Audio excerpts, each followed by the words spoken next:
Welcome back to my podcast.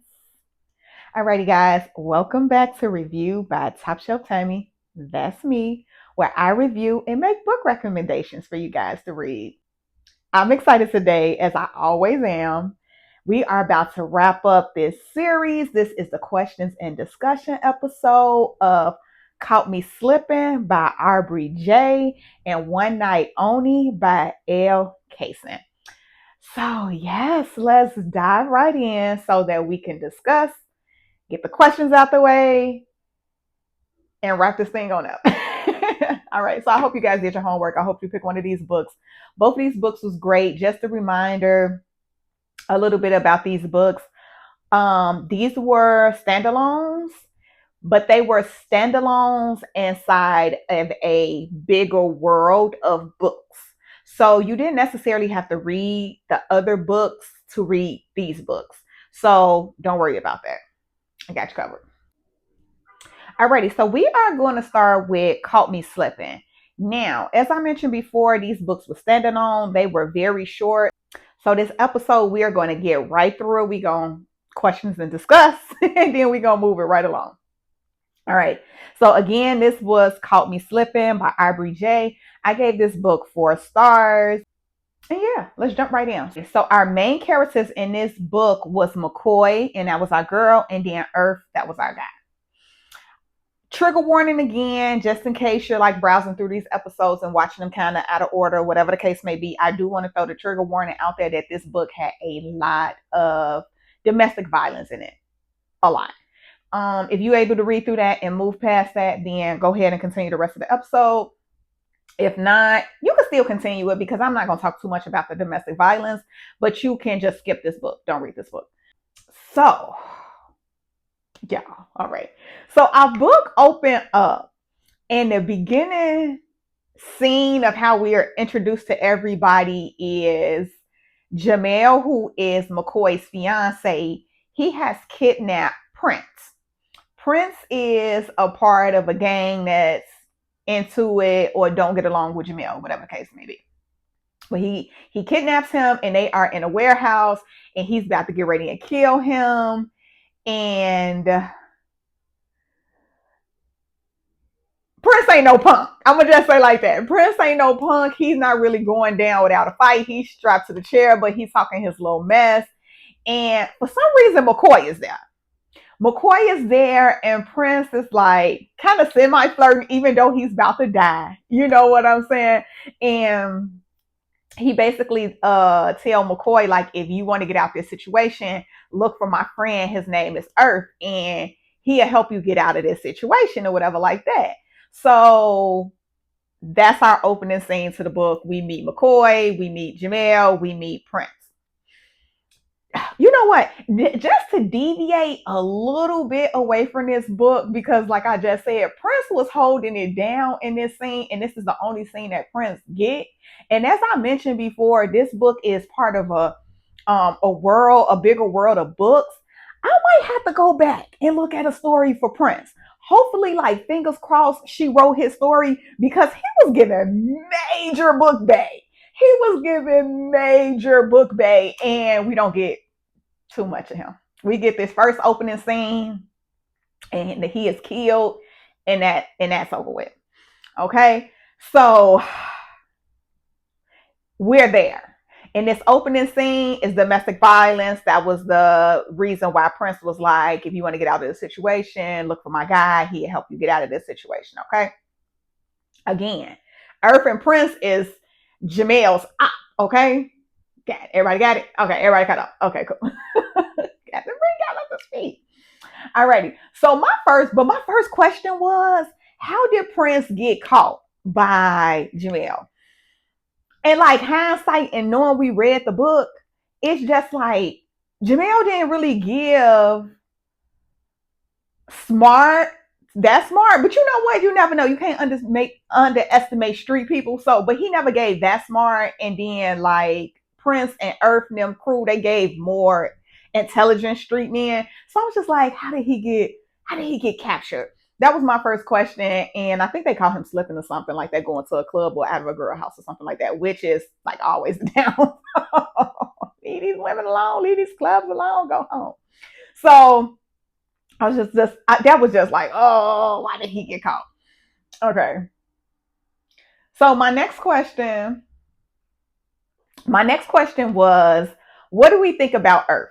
So Earth has the next opening scene after this scene where Prince and McCoy meet. Earth has the next opening scene, and I feel like in the opening scene, to me, you could tell Earth is the more mature brother. You could tell that he's gonna get more mature book bay. So I was kind of digging Earth. I'm like, okay, I'm with it a little bit. I'm with it if you with it. Okay, so I kind of did like Earth. Okay, and then my other question was, what do we think about McCoy? So we met McCoy a little bit with the situation with Prince, and then Earth had his opening scene, and then McCoy had her opening scene. Now, what made me ask these questions is what do we think about the characters is because of the domestic violence was just so deep. It just was like, it just triggered me to ask because I just like want to look forward to something hopeful with these books. Um, but I think my feelings about McCoy were a little mixed.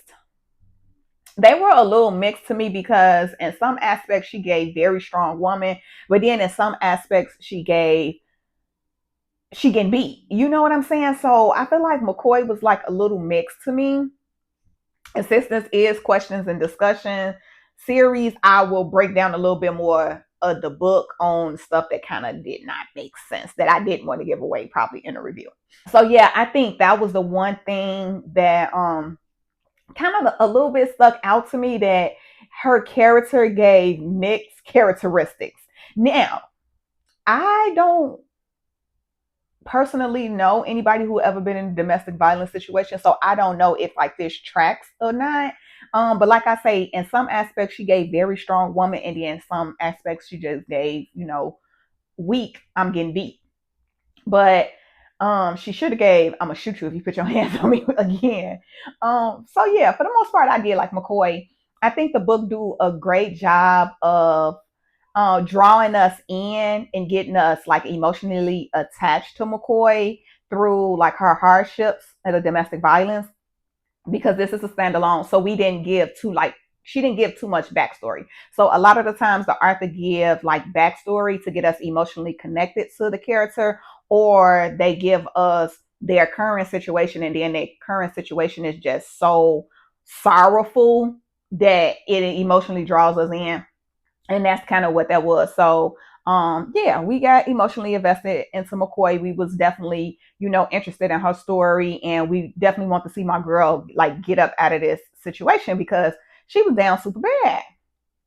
Yeah, I don't know how I got there, but we got we discussed it. So my next question is, after McCoy kidnapped Earth, did you think this was a smart plan? You know what?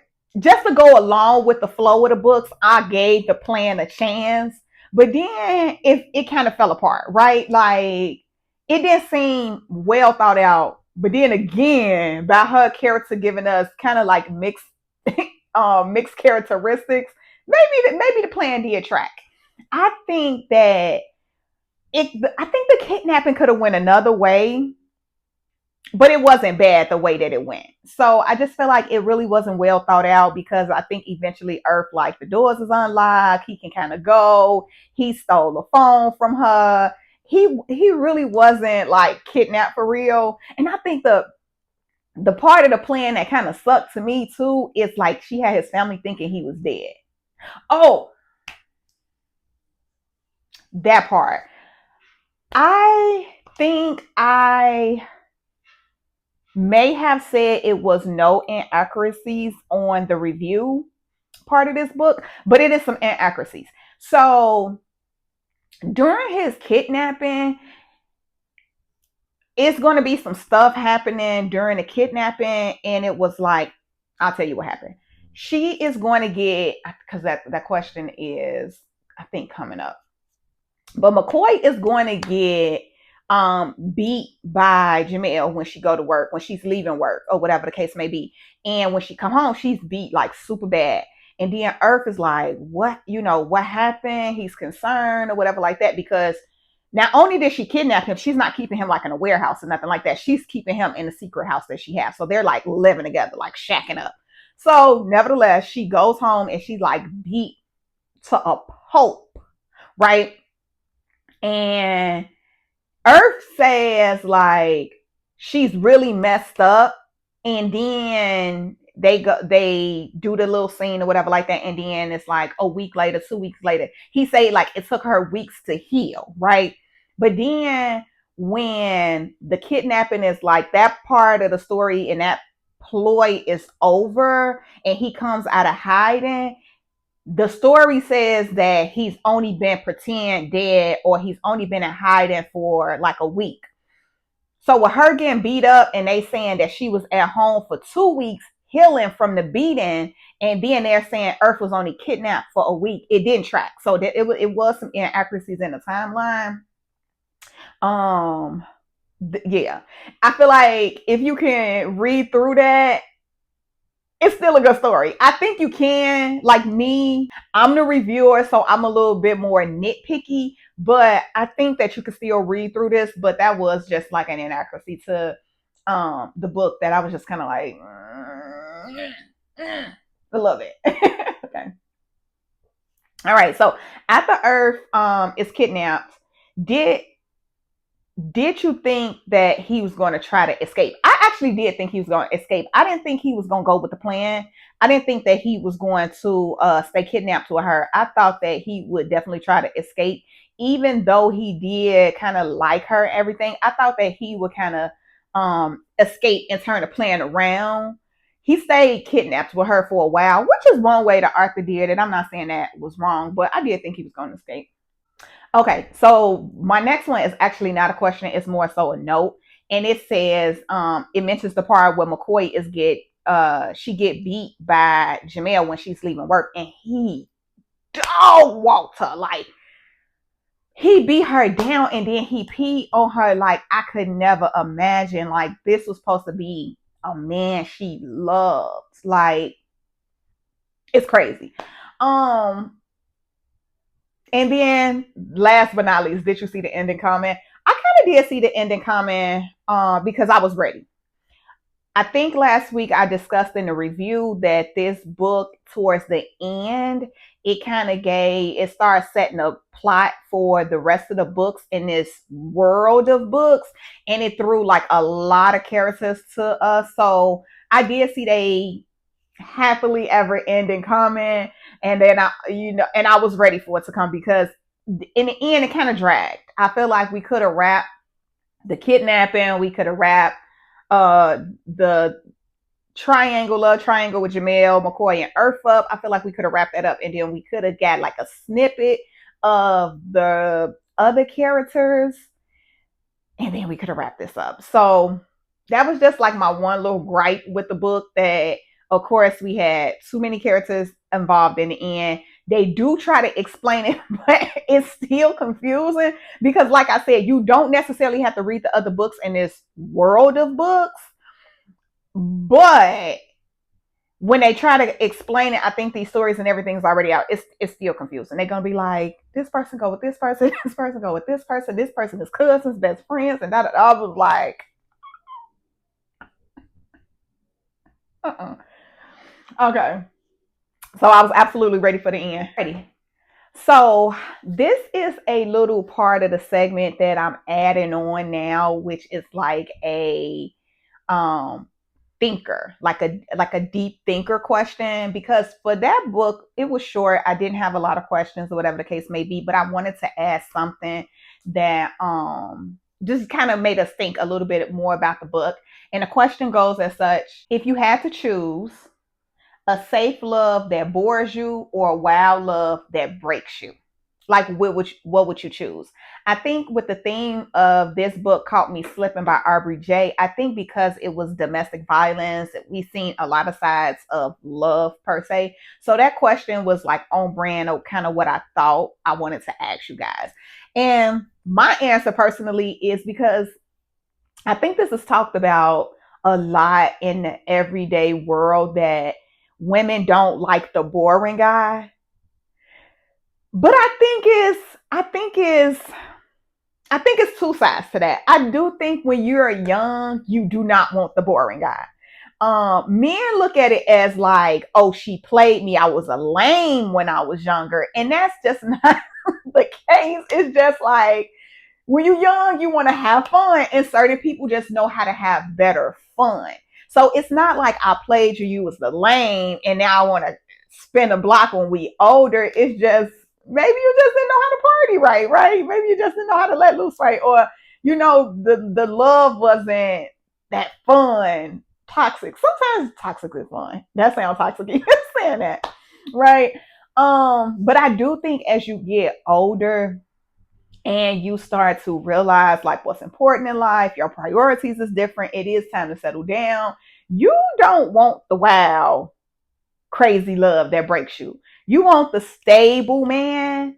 And again, I think this is the part where guys have it messed up. They think that because they're older and the money has changed, that's what we're looking at. We're not looking at that. We're looking at the more stability now, the more person who got it together, who's going to hold a household down, who could bring something to the table as I'm bringing something to the table, because they think in their mind that they just bring something to the table. But that's another discussion for another day.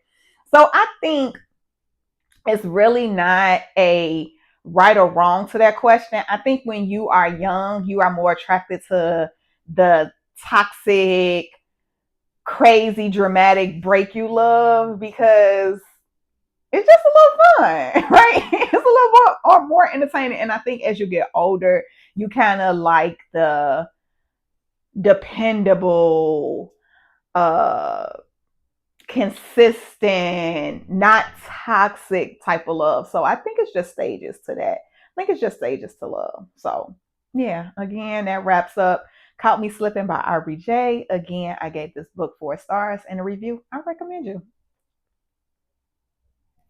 Alrighty, guys, we're gonna keep this thing moving, and we is moving on to our next book. And this book was One Night Only by L. Kaysen. Alrighty, so for this book, One Night Only by L. Kaysen, our two main characters in this book was Malachi and Zuri. So, of course, Malachi is our guy, and then Zuri is our girl. This book opens up with a introductory to both characters, kind of like falling in love and hitting it off. Like Zuri's having a party.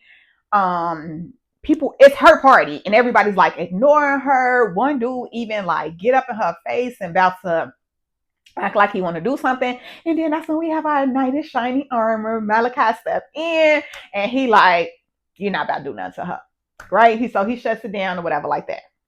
So they hit it off from that moment, and it's giving Malachi imprinted on her. So I think we all have watched enough movies. I won't say the movies, but I think we have all watched enough movies to know what imprint or like bonded mean. And he's kind of giving that type of verbiage, like he imprinted on her or whatever like that. So you think like we about to get a love story, we about to get wild and hot and heavy with them, and then literally the next chapter, I think it say like jumps a couple of years, and then she with a whole different man. My first question is, who is Tyler and where's Malachi? That was my first question. So, again, just going off that question, just explaining this to you guys. So we jump to the second chapter, and then Zuri is explaining like she's with Tyler now, but she's in this boring ass she's in this boring relationship where she's just not excited about it. She's doubting she's even in love. She's doubting do she even love him. It's like it sucks. She's just like Valentine's Day is coming up. Her hopes are not really high for Valentine's Day with this man. And I'm just like, oh my God. Now when we reverting back to the last question, we talk about stable and quiet and boring love. This ain't what we're talking about. This is like no romance, no chemistry. Like her relationship is just like kind of flatline. But that's the way that we are kind of introduced to Tyler. That's how he comes into play into the story, or whatever the case may be. Alrighty. So then my next question is, what is Zuri parents up to? So Zuri tell us about this relationship that she had with Tyler. She just like, it's boring as hell, whatever. But she's still going along with it to kind of make her parents happy. And then Tyler just calls her up out the blue. He's like, baby. She's like, hmm? He never called her baby. He never showed no terms of affection. So she knew something was up. He like, come to dinner tonight. And then she shows up to dinner and her parents is there. So that's what made me write the question, like, what is her parents up to? Now in the book, they are there because Tyler ended up popping a question to marry her. So that's why the parents is there. But it gives they there for other reasons. Now, in the book, it's never discussed, but as I said before, this book is part of a bigger roll of books. And we do get some characters in this book that I think we are going to meet again. So, and then they might flash back over to Zuri and Malachi, and then we might really like learn what her parents is up to. But we don't learn in this book, but it's giving real super shady with her parents. It's giving shady. Oh, my next question, just jumping in straight to the juiciness. Did you see Tyler not really liking Zuri? And my answer to that is yes. I feel like when she described the relationship, it was too dead. Now, I do know you can be with a man and it could be no toxicity. It could be, because I think when we don't have toxic and fighting all the time love, people tend to think like that's just boring and stable. It's just like too boring. But they relationship wasn't stable. Their relationship was like almost non-existent. So I want to just point that out. It's the difference between like stable love and like non-existent. And he was given non-existent. And I just felt like it was nothing. And I just felt like he couldn't like her or they couldn't like each other the way that there was. So when it came out that he had another woman and he was just using Zuri, I was not surprised. I was not surprised at all. Um, it was very on brand. Yeah. Did you see Deandra coming into play? I did.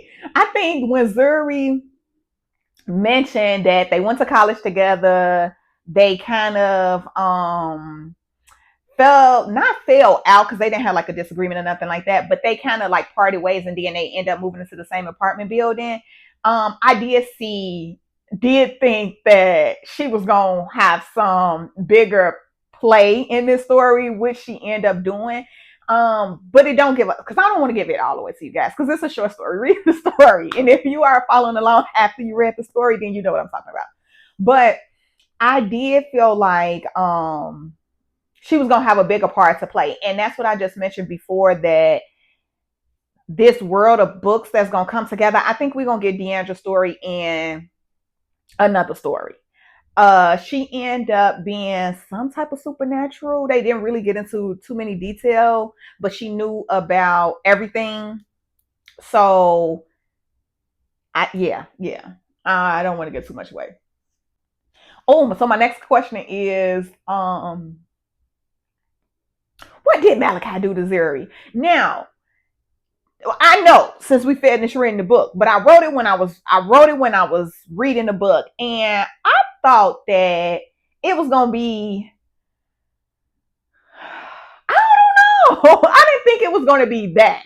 Um, but I do feel like I didn't think it was gonna be nothing too bad because he imprinted on her, and I feel like when they imprint or like they pick their mates and stuff like that, they're pretty faithful. So I didn't understand. So that's why I'm like, who the hell is Tyler? Because I'm like, they made it, like they locked in. So I was, yeah. Even though like Tyler played a part in the story, so I'm not tripping about that. But I did want to know like what the hell did he do? So the story do tell us what he did. It wasn't that deep. I'm not gonna give away what he did, but he had his reasons for doing it. But I feel like I kind of understood it because he is supernatural. She did not know he had some issues. Instead of dragging her into the issues, he decided to just break up with her. And he said that he didn't think that she would understand because that's a lot to tell somebody. Imagine if somebody just came up to you like, I'm a vampire, I'm a werewolf, I'm a whatever the case may be, I'm a gargoyle, I'm a mermaid, because we're gonna get into all those type of books.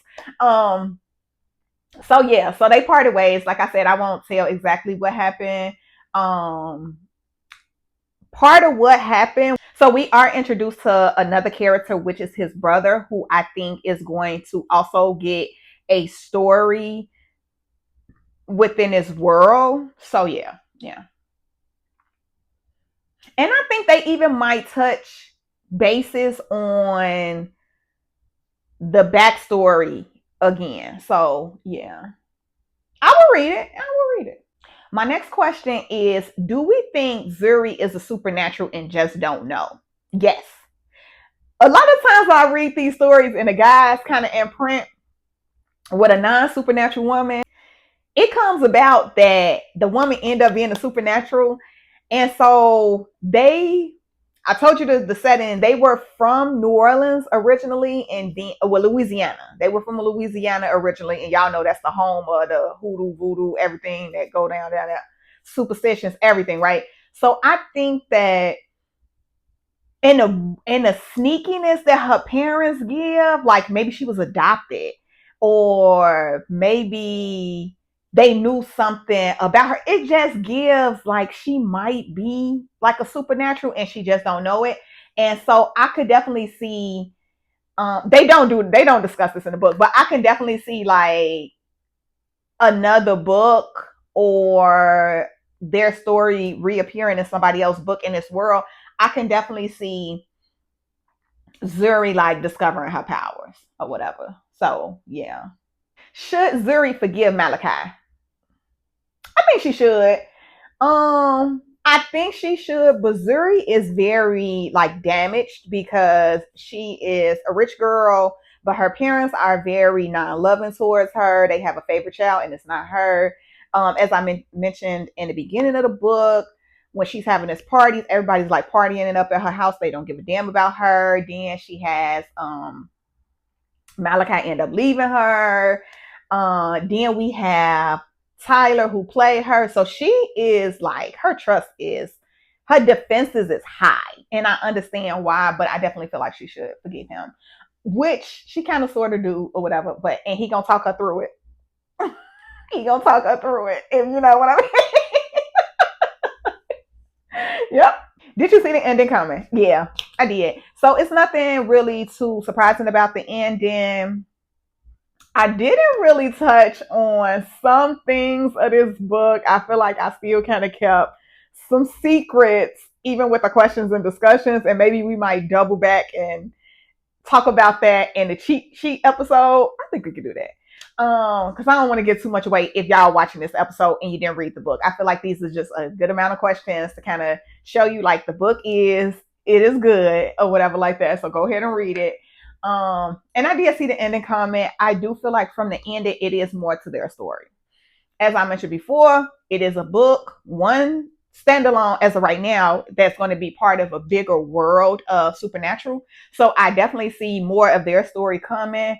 And this is just like a good introduction. But as of right now, was this a full story in a complete story and you could read this? Absolutely. Absolutely. Absolutely. It gives you a nice finished ending where you're not really cliffhanging to anything we just talked about, and they're together. And it's not unanswered questions, but it is theories, like I said. Like, who is Deandra? What can we expect from Malachi's brother? What can we expect from the parents? What can we expect from Zuri and Malachi's relationship?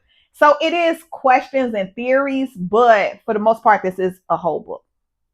And that's it. We're gonna wrap that up. We're gonna wrap that thing on up and put a bow on it. So that is it for One Night Only by L. Kaysen. Again, I gave this book 4 stars and the review, I recommend you.